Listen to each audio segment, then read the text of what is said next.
have such a dynamic group of playmakers at not only at wideout, 1, 2, and 6, but with 81 and 22, and probably all starts with 22.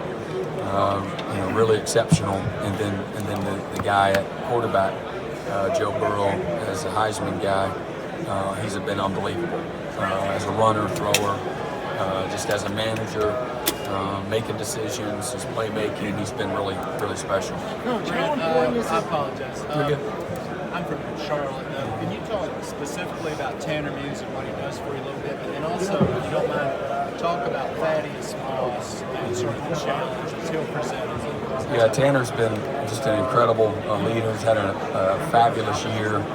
Really a terrific career, from the block partial punt in the 2016 National Championship in the second half to saving that tackle a year ago. And he's had more extra effort plays than anybody that we've had.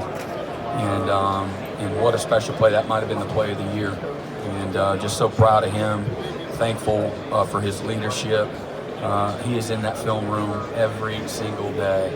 And what a great example he is for what it looks like to lead and to care a little more, to invest. And when you got your leadership like that, where they're self-driven, they're team-first guys, just very committed to not only themselves but to the team. That's how you're able to maybe sometimes when maybe a more talented team might show up on the field. I think that's that can make the difference. So just thankful for Tanner and appreciate his 4 years at Clemson and what he's done for us. And again, done for himself, what an incredible career. I think their senior class has got the most wins in college football history, and it's pretty amazing. Thaddeus Moss, what I love about him as a coach, as a competitor, is his physical toughness, his willingness to block is different. It's just different, and he's got some real dirt bag to him, which is a great compliment. Just a very tough-minded. He's willing to get his nose bloody. He wants to hurt people. He's attacking people with purpose. He jumps off the screen. Most of the time, it doesn't, and it does. It's different than what you see, and you got to know where he is. And then in the passing game, he made some incredible plays against Oklahoma. He's had a great year for them. You hate that he was right there, but what a great player. He brings, again, matchup issues and all those things for your linebackers, for safeties. He's like just a big receiver out there, but I love how he plays, not just what he does and what routes he runs and how they target him. I like how he plays. Brent, when you're facing an offense that seems to handle what every team gives them each week, is there any thought to let's play what we play best and give our guys a chance to just play fast? Yeah, I mean, to me, you have to. What can you execute at a high level? You got to match their precision. Hope they're a little bit off. Hope your guys make some plays. Then you got to complement each other. If we can't stop them, the offense is going to struggle. We take pressure off the offense by finding ways to get some stops, create some turnovers. If they're going 3 and out every snap, it won't be a matter of if we lose. We can't. To me, that you got to complement one another. And you got to play well, If they throw the back shoulder throw, you got to make a play on the football. You got to win early to win late in coverage, So you get stacked right away, they're going to make you pay. You play good people, they're going to expose you when you make mistakes, fundamentally, structurally. You got to play physical, obviously. I know I'm talking about the passing game, but they'll bloody your nose. They're a very strong, physical offensive line. They play through the whistle. They got some guys that really like it. They're the top-rated offensive line in college football, and they got them all. The Blitnikoff, the Heisman. I be honest. You watch them. Shake your head. You applaud them because you want the same kind of execution and precision on defense. You're football coaches. You're looking for what looks good,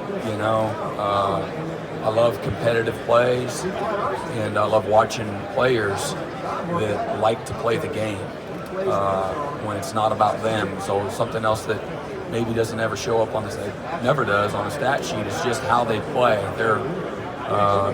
They play with a lot of joy. They play with a lot of passion, but they're not out there beating their chest. To me, they representing their school and their team, their success the right way. They're doing it with humility, with aggression, with fundamentals, with physical toughness, and they're utilizing all their playmakers. Man, it's been as a college football fan, it's been a fun year, and it's really a great example because a year ago nobody was talking about them in the same breath, and to see 8, 10, 12 months later, here they are in the national championship, just gives you a good validation for all the things that I'm just talking about. Has there been an emphasis to kind of not show until they do the freeze play, and then try to, Listen, the advantage is always in the offenses on the opposite side of the ball because they did decide when they're going to snap the ball. So, look, to me, if you win the game, it's not because you tricked them. It's because you're more physical, more timely, in making the plays at the right time, getting the stops, creating the turnover, field position, complimenting both sides of the ball. Again, that's what it's going to come down to be very honest. You think your guys are itching to spot the ball? It seems like they're kind of getting I'm tired. guys excited. Are you kidding me? Yeah,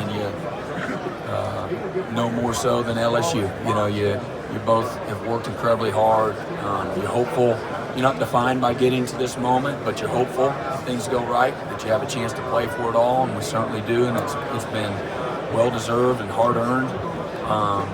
For me personally, it's kind of been out of nowhere because just how we were built defensively, feeling like again you gotta put a championship defense together. I didn't know if everything would work out the way we had hoped, and fortunately, our guys believed and they've worked incredibly hard and have developed and we've come up with systematically something that really works for us this year.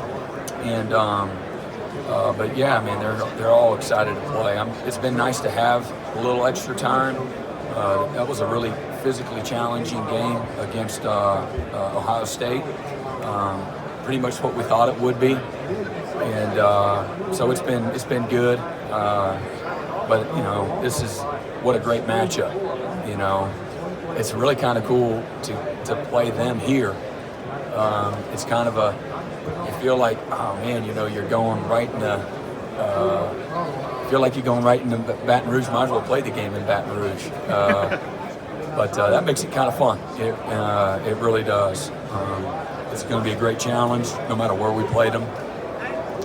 They're really, really good, and they're very well coached, and they've got great players, and they're playing great defense here the latter part of the season in particular at the right time. And if you're going to play for a championship, that's what you got to do. And they're playing their best football right now, and so are we. Brent, did you have to do anything different as the